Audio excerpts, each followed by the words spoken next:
Welcome to Crafting Your Confidence, a crash course for conscious action. I'm Coach Dennis R. Sumlin, and in this free mini course, we're going to be addressing 3 questions surrounding the idea of self-confidence. What is confidence? Why do people feel a lack of confidence? And how do you start rebuilding your confidence? Now, on to the course. What is confidence? What is confidence anyway? What is that? Confidence, put simply, is the belief that you have in your own talents and abilities and skills. You can be confident about some things while not being confident about others. So confidence is not something that you learn out of a book or anything. It's a particular mindset. It's a way of looking at yourself.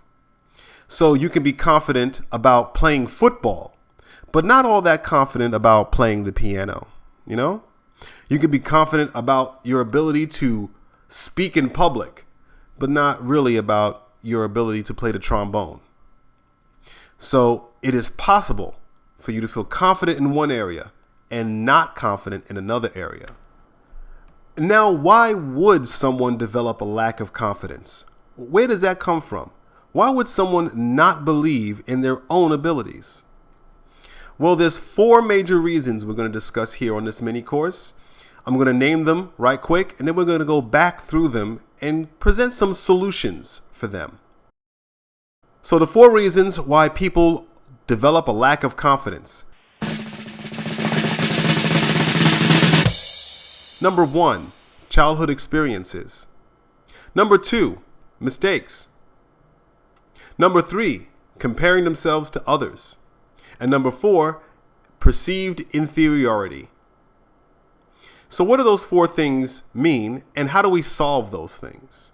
Looking at number 1, childhood experiences.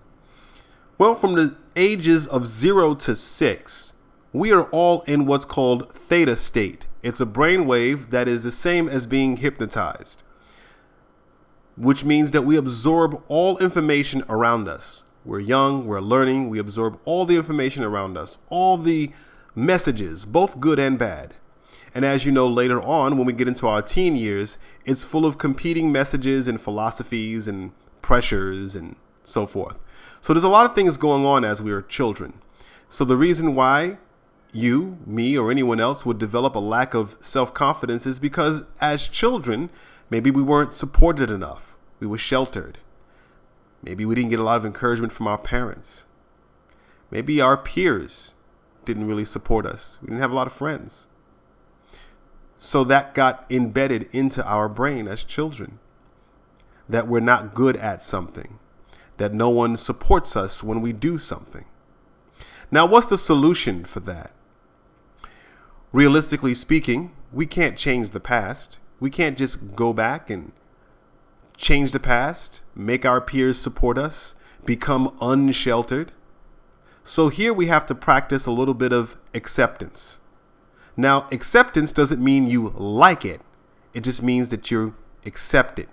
You're okay with it. It's a part of your story. Accept that. If this is the case with you, where you felt sheltered or unsupported, doesn't mean you like it. Accept it. And when you do that, you can free yourself of the repeating story of, I'm not good enough. This is no good. No one likes me. I'm not good at this. So if you feel that your lack of confidence comes from childhood, accept it, and then free yourself from that story. And when that story comes up again, tell yourself it's a closed chapter. The second reason is mistakes. Sometimes when we make mistakes, it blows our confidence a little bit. Like, wow, I can't believe I messed that up. I'm usually good at that.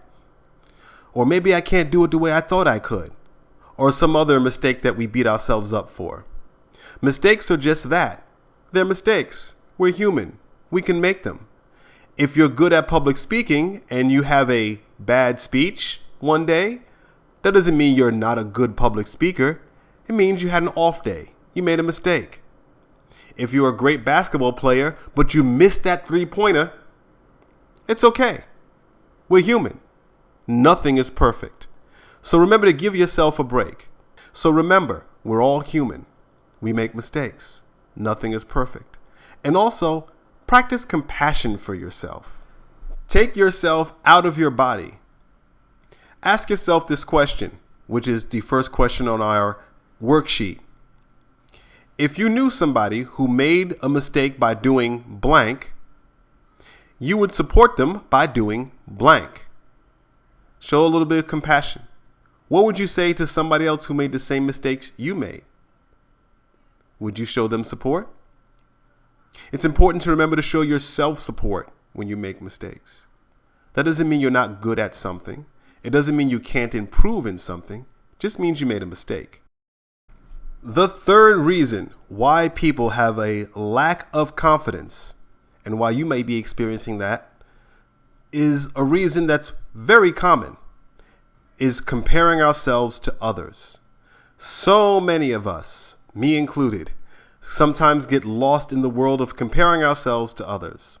Looking at others and going, wow, look what they have. Wow, look how they played that game. Wow, look how much money they have. Wow, I can't do that. When you look at somebody else and count their blessings, you're missing out on your own. Often we feel less than confident because we perceive that somebody else can do something better than we can do it. So we have to take our focus off of other people and what they're doing and focus ourselves on what we're doing, who we are, what our talents are, and recognize that we're all different as humans. Somebody else may be able to run faster than you, but you can speak better than them. Somebody may be able to get that three-pointer in that game, but you know what? You can hit a home run.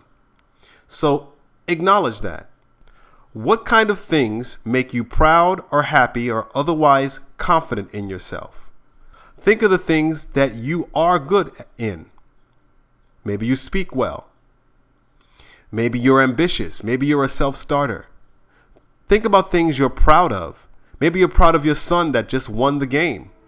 Maybe you're proud of your brand new car. It could be anything. Think about the way you look. Maybe you have a hot girlfriend.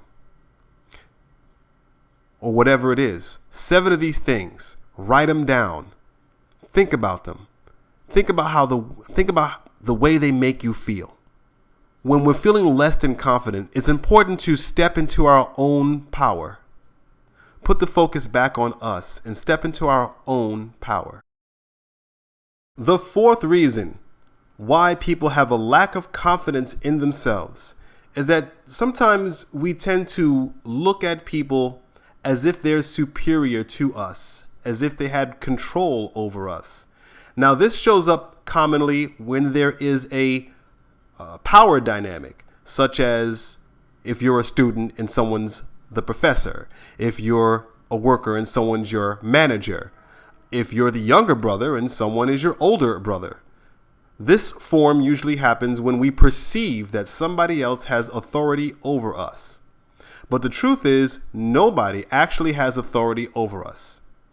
So let's take an example. If somebody was the professor in your class and you're the student, they have a particular ranking as far as their profession is concerned in the school, and they're in charge of teaching you, but they are not superior to you.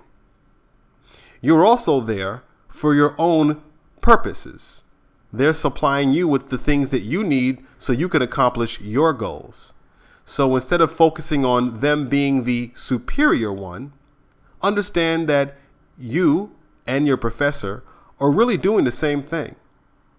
Pursuing your goals, doing what you love, and you're just human.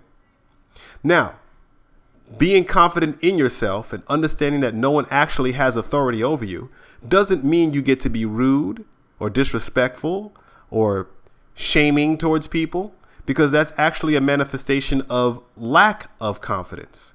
When you're confident, you respect other people's confidence and where they're coming from. When you own your own power, you respect the idea that other people own their own power as well.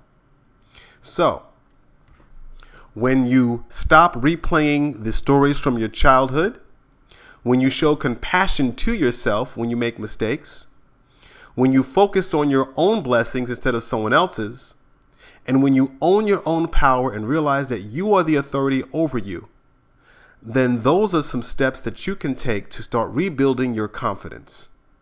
And that was just a sneak peek of all the things you can do to boost your confidence. And I'd love to send you more information through our Core Confidence Field Manual.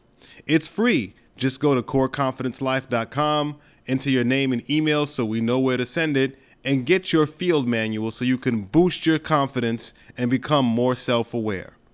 Here at Core Confidence Life, we want to help you take your mind out of the past so you can design your own future. I'm Dennis R. Sumlin.